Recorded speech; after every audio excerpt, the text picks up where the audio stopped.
Good evening, gentlemen. Hello there. How are you? Good. How about you? Good. We just got back from Boston a little while ago. Was it a mad race back?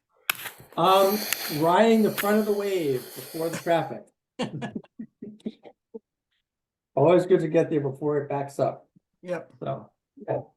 And we can check in about the webpage after town meeting. Happy to. So, hey Isaac, hey Nate. How's it going? Good. Yeah, I'm sorry about last meeting. I really apologize that there wasn't a quorum. If we weren't so shorthanded, we'd just kick you off the committee. Nice. Don't believe him, Isaac. Well, why don't now that it's officially 5:30, why don't I start the meeting, call us to order? And I'm thinking it's a short meeting. So just touching base about a few things. And Isaac, it was it was a bummer you weren't there, but Yeah. no big deal. We survived just dandy.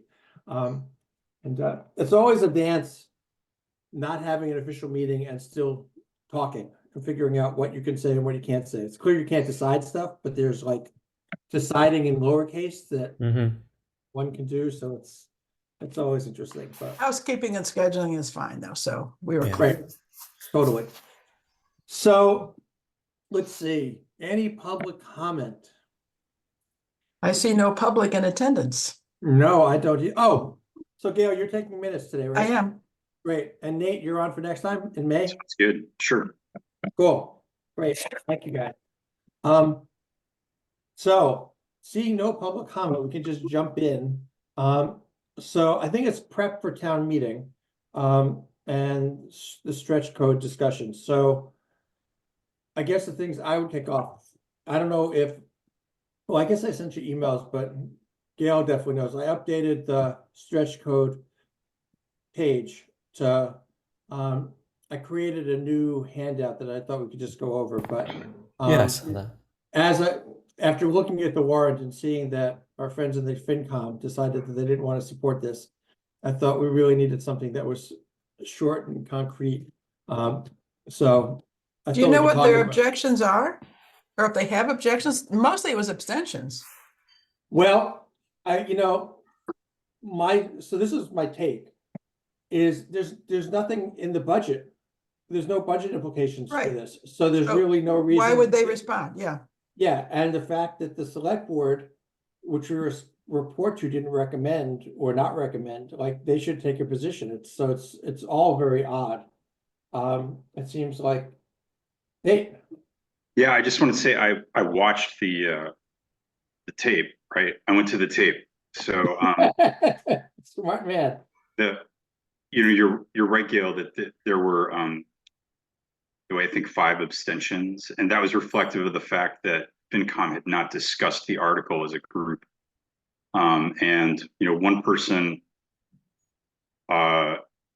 spoke up, in sort of in opposition, and came from the perspective of a builder who had built in stretch code communities before, and harump. I don't think actually addressing the warrant article, which isn't about the stretch code in general, but about a couple of very specific provisions that are part of this opt-in code. And as far as like why they voted at all, when they did not vote about community choice aggregation, there was no FinCom vote for CCA, which one could arguably say has far more reaching economic implications for the community as a whole. Yeah. But Becky seemed to be under the impression that they were statutorily obligated to have a vote. So some folks questioned whether they could postpone it or not have a vote. There was pressure to have a vote, but I think thankfully most people said it's better to abstain about something that we haven't discussed, or clearly like not having even really read it and thought about it. Can I ask a then clarifying question? Where's Yeah. the pressure to vote come from? Becky, if I recall, Becky suggested that they were statutorily obliged, and that there were economic implications to the town of flowing from the warrant article. I can't comment on whether that's well grounded, but I would just point out that, again, last year I went to the warrant from last year as well and there was no FinCom vote there. Yeah. And I thought it was unfortunate that the vote took place in a way that I thought was prejudicial to the substance of the warrant article. But it is what it is, I think. So Yeah. I think we got to be careful about the language and not be referring this to the stretch code. If our intent is to make the stretch code distinct from the opt-in or specialized code, I think we need to be more careful. So we want to make sure that, yeah, as you pointed out in the handout and there's not a big difference between the two. So don't fault the specialized code on some preconception or some misconception. But be sure that our language distinguishes those two as different. Yeah. I agree with that completely. And I appreciate Michael's sort of, packaging of, the handout, because I think it addresses that issue as one of the more compelling, tables of our, the presentation to the town that we hosted. And I think it's maybe the most clear presentation, just highlighting that we're not talking about any large changes. We're talking about our current code plus some pre-wiring of homes. It doesn't even require you to install solar panels, Right. as I understand it. It merely is future-proofing The wiring. homes. Yeah. Yeah. So. The one area of confusion on that chart is the mixed fuel one that's in the middle. Because I mean, I still continue to be confused by it, but I sort of come down on that's only mixed fuel for new building, or the question is if you have mixed fuel and you do more than 1,000 feet, and it's not. That chart doesn't make it clear about the wiring versus the panels. He did say it was no panels, but that's, I think, the only place where it could be clearer in terms of the chart. Because the other, the all electric and just the straight renovation, those are really straightforward. And I could share it, I guess. The other, before I do that though, so when I was thinking for town meeting, and it's towards the beginning of the meeting, so people will be somewhat fresh, which is nice. I was thinking, Nate, if you and I went up, I could sort of frame it a little bit, and then you could be sort of the substance guy. But what I was thinking, given what we're just talking about, is I thought I would just ask everyone in the audience to say, who here is thinking about building a new house in Shutesbury the next 5 years? It's got to be like 1 or 2 people at max, maybe 0. And then say, how many people here are going to be doing 1,000-foot plus renovation in the next 5 years? Yeah. Because it's all of a sudden, it's like, okay, so it doesn't affect anybody here. Right. So like, what's the big hoo-ha? Yeah. So Good. and then I can pass it off to you and you can do the detail. I think, frankly, people don't want the code that we have now. That's what's upsetting them, and they didn't realize they have the code that we have now. Ah, I think that's probably correct. another reason to make the distinction clear between the two. Yeah. Yeah. I mean, I think to Isaac's point, for the people who don't like it, the desire would be to basically to relitigate being a green community, which is why we're here. And we're not going to relitigate that, but I think that's sort of what I think people would want to do. Because if we're a green community, this is where we're at, you know, it's just sort of like this baby step beyond. So I'm just gonna share the handout for a second, just because I want to make sure, since we're talking about it. Can you all see that okay? Yes. Yep. So the top one, so all electric, it's exactly the same across the board. And then for the home additions, it's the same thing. And it's the mixed fuel that's a little confusing. So you got under 4,000 feet. It's the solar PV plus wiring for electrification. And then it says the same thing underneath. And then on the passive option, it says wiring. So it's sort of the two that are the 4,000 under and 4,000 over, that it's written weird. So I mean, how do So you guys does, read it? yeah, I mean, does that mean solar voltaic minimum 4 kilowatt? Like you need to put on at least a 4 kilowatt array on your new mixed fuel home, and you have to put on a net zero solar panel array for 4,000 square feet and over. That's how I read it. You know, Yeah. sort of, 'cause they're trying to push people to, if you're having a new home, to make it electric.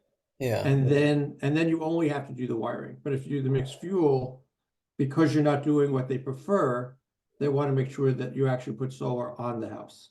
Yeah. So, I mean, I think if you all agree with that interpretation, we just have to be able, because someone's going to point out when we say it only requires extra wiring, they'll, you know, if they're looking at this handout, they're going to glob onto that in a second. So I think we should also like really dig into mixed fuel new homes. Like, so this is a home that you're building. If you're gonna build a new home that has propane heat and gas, or like gas heat and electric, or gas and or wood and electric, like I mean, I think it's really clear to spell that out, because it might be, I mean, yeah, I could see where somebody might have a wood stove and electric, and then that would be a mixed fuel home, right? I don't know if wood counts. I think it would be really good to clarify, because this is a Yeah, huge yeah. sticking point. Yeah. Because if it's oil and gas, or if it's oil and propane, like, I mean, who's going to build a house that has, like, it's, you're building a new home, and you're gonna put like photovoltaic on it, and you're gonna put in like, oil, an oil tank. Like nobody wants an oil No, tank. no. Like, so if it's oil tank, or if it's propane, like propane, let's say, all right, you have like, it's the Pioneer Valley, Asparagus Trail. You've got a potter that wants to put in a gas-fired kiln, right? Does that count as a mixed fuel home? Because I think this is like, if the mixed fuel is a sticking point, like we have to be realistic in what kind of questions are going to come up, and Yep. what makes a mixed fuel home. Yeah, I could reach out to Chris, and if Yeah. it's not, I mean, it might easily be on their website to find out. Yeah. I think you're on target. I guess, not to say that we shouldn't figure it out, but having just gone through the whole process of prepping for geothermal, which is underway, you guys. So like the drilling is not scheduled, but the check is in, so that's good. But we have a wood stove, and that wasn't disqualifying in terms of mass save and sort of the geothermal. Like it's sort of because it's not a primary heating, so I don't know quite how they do that. But How about Isaac- gas cooking then? Okay. No, Yeah, here's what I got. I just did a Google search. A mixed fuel home is a home that uses fossil fuels for heating, for water heating, cooking, drying, and space heating. Ooh. but who's that from? Well, let me just see. This is AI overviews. Check your sources. Yeah, I know. Let's just see. Mass stretch code, mixed fuel. All right. All right. Stretch code. I'm Confirm. fairly sure that It's meant for heating. it's specific to fossil fuel combustion. For heating, right? Any Well, kind of combustion? Any kind. Yeah. Ah, Then you would have a pipe into your house for any of those fuels. I believe that's correct. Yeah, I don't think it okay. includes wood.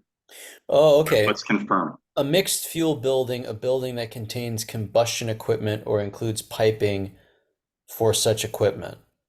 There you go. And that's on the MassGov website under the residential specialized stretch code downloadable PDF on So, page 3. so that would include kilns and Yeah. tops and clothes dryers. Yep. Yeah. If you have like a gas dryer, if you want a gas stove, if you have a gas-fired kiln. Yep. I Wow, think, yeah, oh, I think, good to so know. yeah, I mean, I'll reach out to Chris just to sort of get the official word, but Yeah. I think it comes back to me having people raise hands. Because the Yeah. reality is, if you're not going to build a new home, it doesn't matter what kind Of of home course. you're going to have. 100%. Yeah. Say it again? Yeah. If you're not going to build a new home, it doesn't matter if it's electric or mixed. Yeah, fuel. right. Like Yeah. it's still, and we would, I think what we're basically saying is the state wants to have all electric new homes. Yeah. And that's what Shutesbury is basically saying. And if you choose to build a new home and not, then you should need to put solar panels on it. But in all other instances, it's just wiring. So hard to know which way it'll go. It can either be really straightforward and easy. Or it could be sort of this whole jumbled conversation. But the wiring is only for mixed fuel new homes because it says solar PV minimum for, like, it doesn't say for all Right. electric new homes or home additions and alterations or historic and existing homes. Really, all the waters are muddied in mixed fuel. Yeah. But if you're doing a 4 kilowatt array, what's the wiring for electrification? Oh, I guess if you're not using electricity for heat, maybe. Yep. Or your dryer or your stovetop. Yeah, or your car or something like that. Yeah. Yeah, okay. So Wow, I think that just yeah, okay, so it doesn't include the automobile though, right? Because it's this the structure, the building, like, because I think it's the stretch code that we're in right now. Any new, you need to have a panel or part of your breaker box has to be wired for an electric vehicle, right? Yep. Okay. Is that what you're going to say, Nate? Yeah, that's it. I mean, the current code accounts for that pre-wiring for electric vehicles already. Wow. And that's, I think that's the kind of stuff that, like, Nate, if you're ready and prepared to answer those questions, I think it's going to be a lot of this confusion of, I think Gail had said it. People, or actually, the people don't know that we have a new stretch code, and so like the regular vanilla new stretch code includes all this stuff, and just clarifying that, like, here's the opt-in augmentation, which is not very much. Yeah. So Yeah, when the builder was talking about, building in stretch code towns, like, we're stretch code town already. Like, all you're adding is wiring, and that's on the electrician, There are only 50 towns in the state that use the base code. It's exceptionally rare. So part of the table setting is just, every 3 years, the building code gets updated. Yeah. And over time, it's become, it supports energy efficiency more and more. And this is where we are. Yeah. So if you haven't looked at it in a long time, it might surprise you. And again, grandfathering. Because you have 100%. a house with these, it doesn't mean you have to do anything. Yeah, I'm in a leaky house. I would prefer to live in a house that was built to a contemporary code. Yeah. Yeah. cool. Okay. Well, this was, I think this was good to review. Any other stuff before going into this conversation, Nate? Just real quick, we had it on the calendar to meet with select board tomorrow, but they do not have a scheduled meeting. So I think we're going straight into town meeting. Wait, really? I was on the town calendar. That's so weird. That's a mistake then. Oof. see. There's, yeah, FinCom at 6:30. Oh, it's that's the meeting. Oh, it's 6:30. Okay. Yeah, so Presentation I of think town budget. Okay. it's, I mean, I think the FinCom's the lead because traditionally they go over the budget. I would have assumed that select board would have posted as well, unless Becky knew that, you know, they didn't have a quorum. But that only means one person showing up, two people is a quorum for them. So we that's will be there. So that's I mean, again, like this goes back to how we opened the meeting. This warrant article has nothing to do with the budget. Doesn't have to do with revenues. So, but they will perhaps discuss this article? Yeah, so this is, I mean, it gets back to where we started, which is, you know, I'll say being recorded. I don't think Becky fully understands what this is about. So, you know, that she sent that message to the FinCom that they had a vote, number one, but, you know, I had asked her for the select board to do a presentation, and it was originally scheduled on April 8th. You know, with the select board doing it, and then we agreed that we would show up and talk about it. And then they canceled that, and I think part of the problem is that it's just unclear, you know, so they bundled it in, and now it's not really a budget conversation tomorrow, it's a pre-town meeting. Do Okay. you have questions, warrant article discussion? But my sense is that people were coming primarily for the budget and we're an add-on. So it's troublesome, the fact that I would have liked to have it called out specifically so people could show up and if they had questions. So I don't think it's going to be highly effective, but it can be highly effective in terms of educating the FinCom. And since they technically voted against it, that's not a bad thing. So I see that you have us as a meeting at 5:30, an hour ahead. That I just canceled. Yeah. I should change it. Well, I don't know if I can change the time, but Concurrent with the FinCom. originally I think it was set for 5:30. So that, and I forgot to change the time, but when they originally invited us, I think it was 5:30. So we should just show up when the FinCom meeting starts and they'll call us to order. Okay.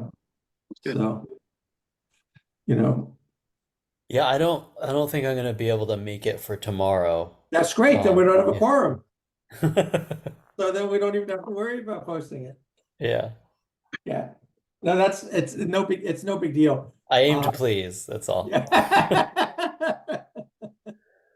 Yeah. And it means to be a meeting only if we're going to deliberate, and we're not. So Yeah. No, not a problem. yeah, I think it's totally fine.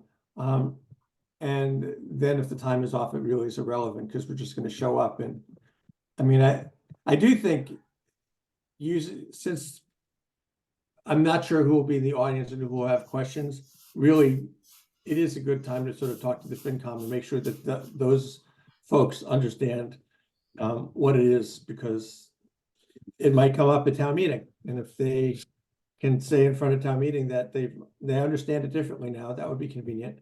Gail? I have submitted a question to the moderator for tomorrow's meeting, and that is concerning the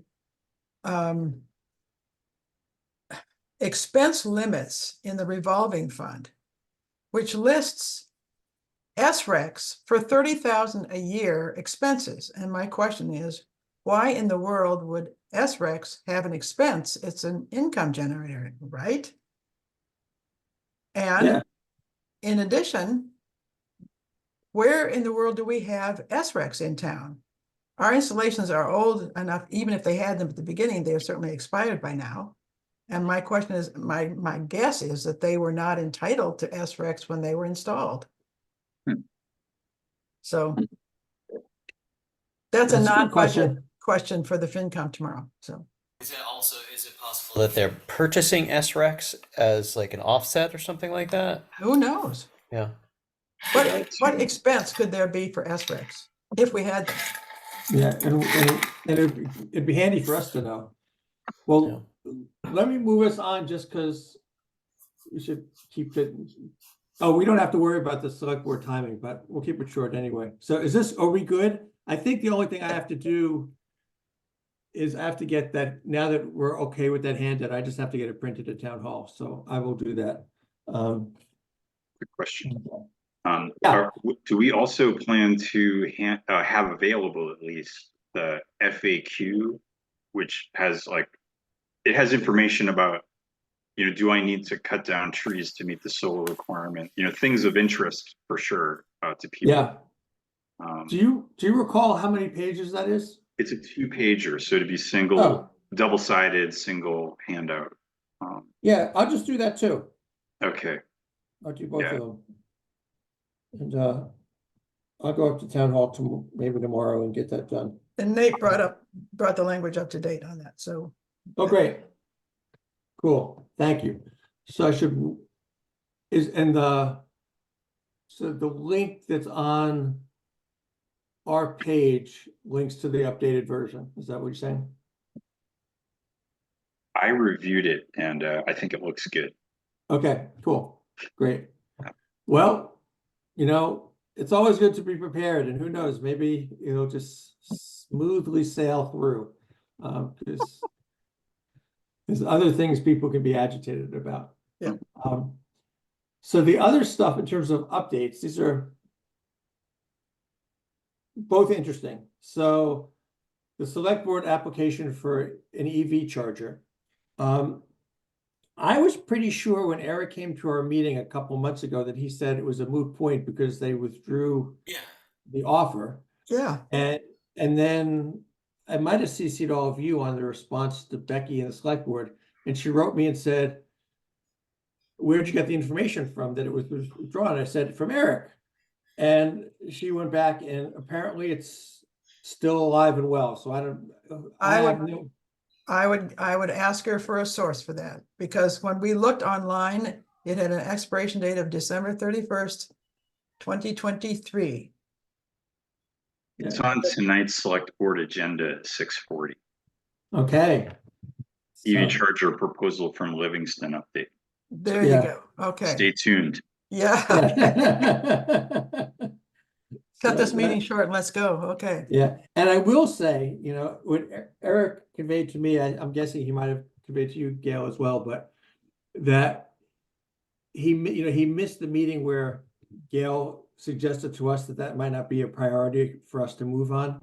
And Eric followed up and said, "I'm sorry I missed the meeting. What'd you guys decide?" I told him I summarized, but I told him to watch the video, and he did, and he agreed with Gail and us.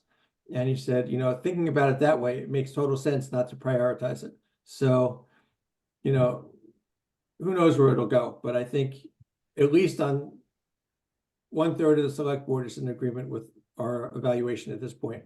So I'll put in the minutes that it's going to be discussed at tonight's select board meeting. Great, that's perfect. And then the other issue is I got an email from Becky 4 days ago, which I think did I forward to you all about the library in the letter? So she wanted to get a support letter from ECAC for library installation of solar, and I wrote back and I said, in order for us to do that, we need some background in terms of detail and scope, etc., and a deadline.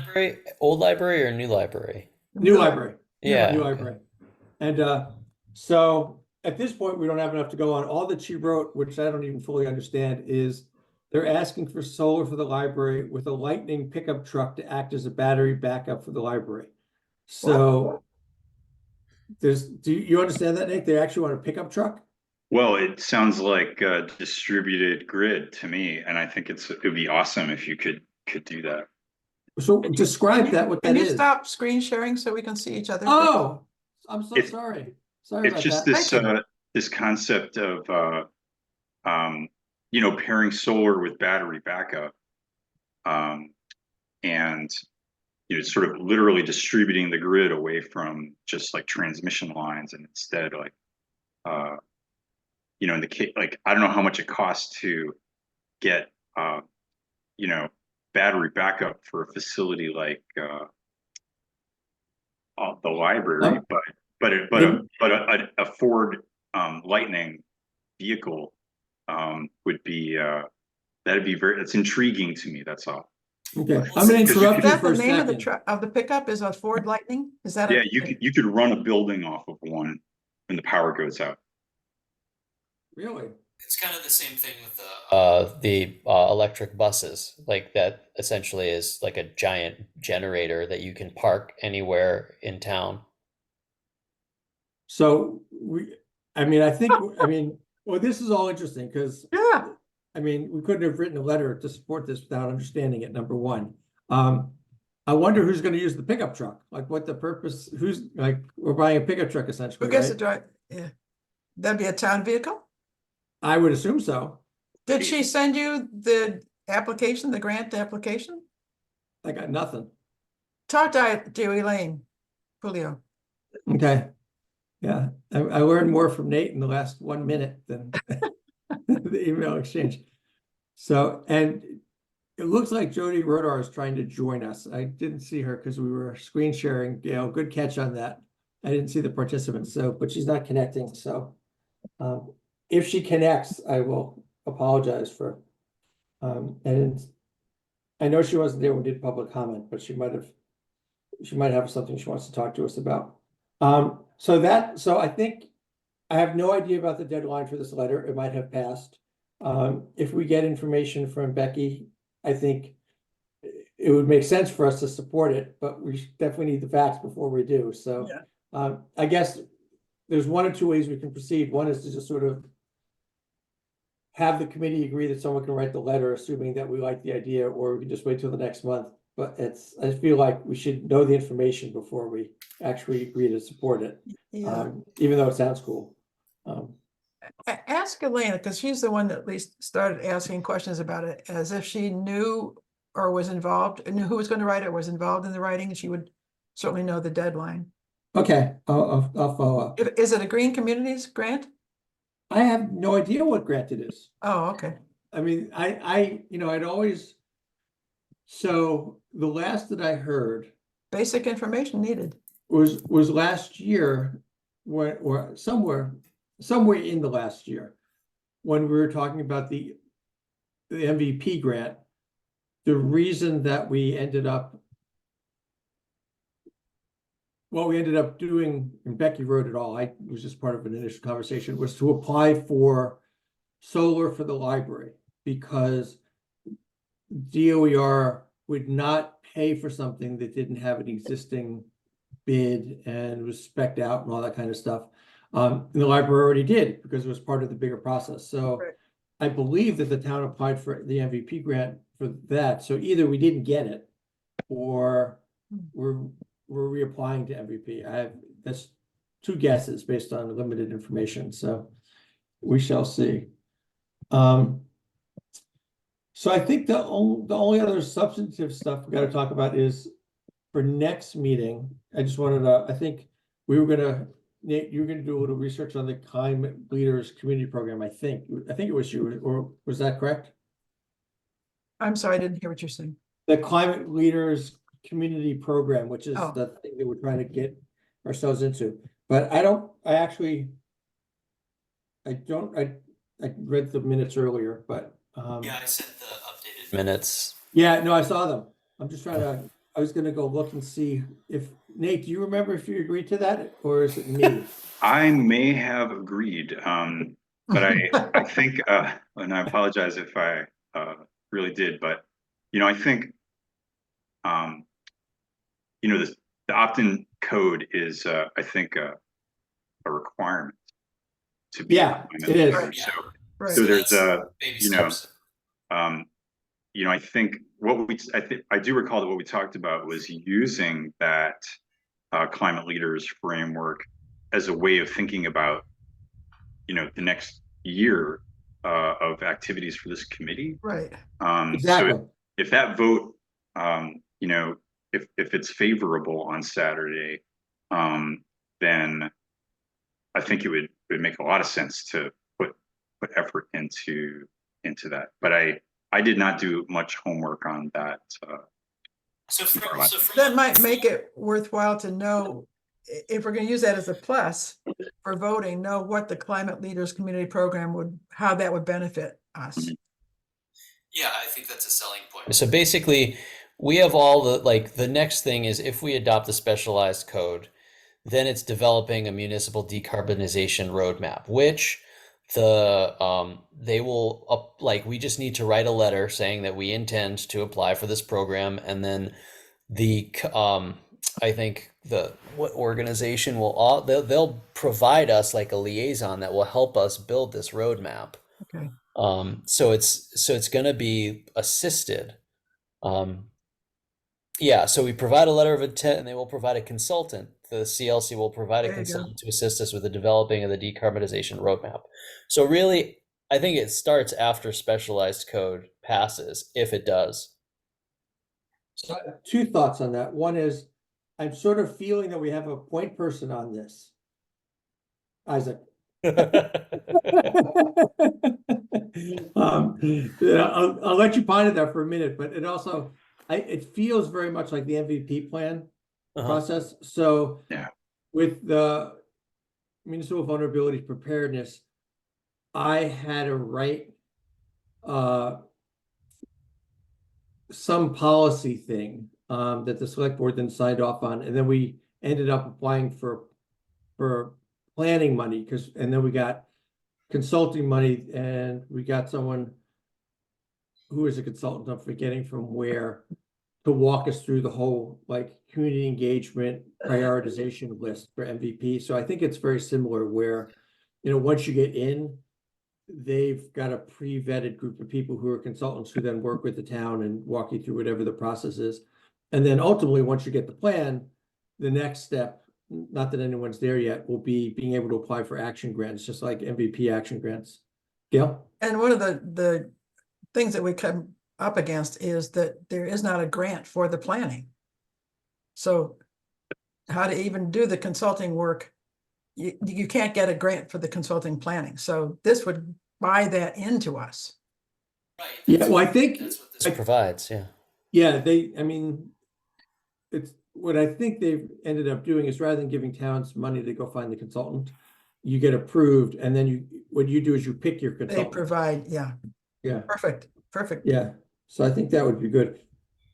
Nate? I would just really quickly mention that Smart Solar Shutesbury highlights the role of the opt-in code in climate leaders in their rallying cry for town meeting, which I forwarded. Just Cool. Did you write that, Michael? I'm trying to remember. I think it's in the thing I put on our webpage, I think.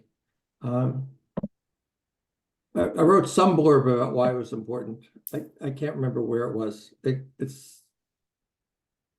I would assume anyway, possibly if either way, but yes, I think what we talked about is this is the first step in a process. So Does it make sense in the presentation of the specialized code, outside of, table setting, to say that, if this passes, this puts us in line to apply to this program that would provide grants that Right.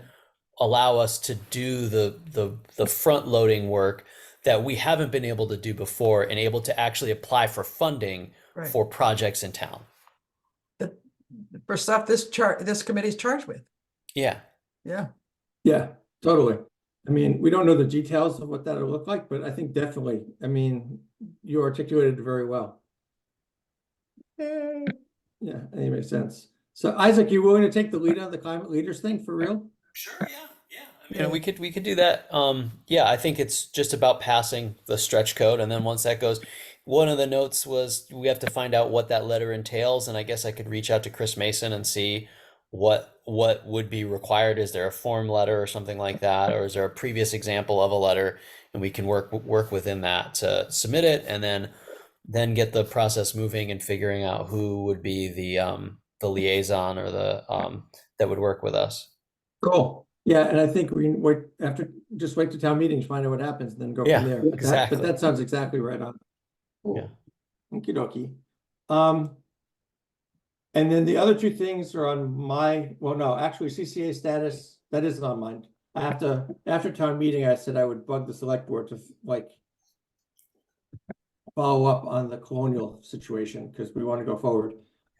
So that's on me. And then also after town meeting, the non-fossil fuel procurement recommendation I was going to work on.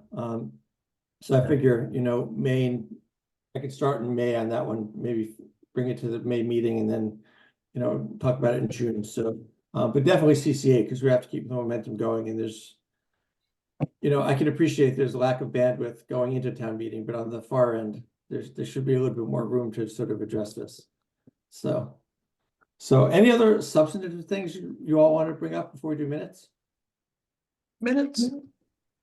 Okay, cool. So anyone want to move to consider the minutes of, what date is that? March 19th, 2024. I move to consider the minutes of March 19th, 2024. Any second? I second.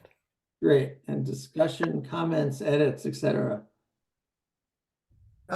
Were they edited? Yeah, Isaac sent out something earlier today. I think it was today, right? Yes. Yeah. Oh, okay. All the changes that were recommended by the ECAC were adopted. Okay. Yeah, I found one more, which is minor, which just, you can do, and except it's on the second page, and it's like 2 paragraphs before the minutes were reviewed in the minutes, and it's just that FERCog is actually, it's just, there's no I, it's FRCOG. Okay, sure. Okay. Franklin Regional Council of Governments. Okay, all right. So a fun acronym to know so you can Yeah. impress your friends. Oh, baby. Yeah. Cocktail party. But other than Isaac, that, would you send me that, Isaac, and Yeah, I'll send that again. Yeah, okay, great, thanks. Okay. so hearing no other edits, why don't we vote on this baby? Gail, how do you vote? Aye. Isaac, how do you vote? Aye. Nate? Aye. And I'm an aye, so unanimously approved. Isaac, thank you for taking them. You're welcome. Yeah. And so I think we're actually 4 minutes ahead. Love it. Gail, you gonna go to the select board meeting and listen? Absolutely. Okay, so maybe we'll find out what happened at 6:40 when they talk about the EV charger situation. And then do we have a meeting for May set up? We don't. We should do that. Let's see. Great question. So let's see. I would think probably the 14th or the 21st. It looks like the 21st I can't do, but the 14th is good for me. How does that work for you all? 14th is my birthday. Oh, we can't do that. How about the 28th? 28th. Let me take a look here on my home calendar. 28th. Yeah, that looks good to me. Cool. Dale? Are we at 5:30? We can do whatever we want because hockey season is over. But Isaac, you had some time limits, right? Yeah, I mean, so Tuesdays my wife tries to do a craft night, and if we do it at 5 or 5:30, that's a little bit more helpful because yeah. Okay, Let's stay at 5 o'clock and just sort of 5 Okay. o'clock? Yeah. on May 28th. Cool. Sounds good. That was easy. Okay. So I want to move to adjourn. All in favor, say aye. No, Aye. no one moved yet. I make a motion to adjourn the meeting. And who's seconding? Second, Okay, no discussion, I'm assuming. No. Okay, Gail, how do you vote? aye. Isaac, Aye. Nate, Aye. I'm an aye. We are adjourned. Excellent. See you all on Saturday. All right, see you guys. Thank you for Thank the you evening. all. Thanks. Bye. Bye.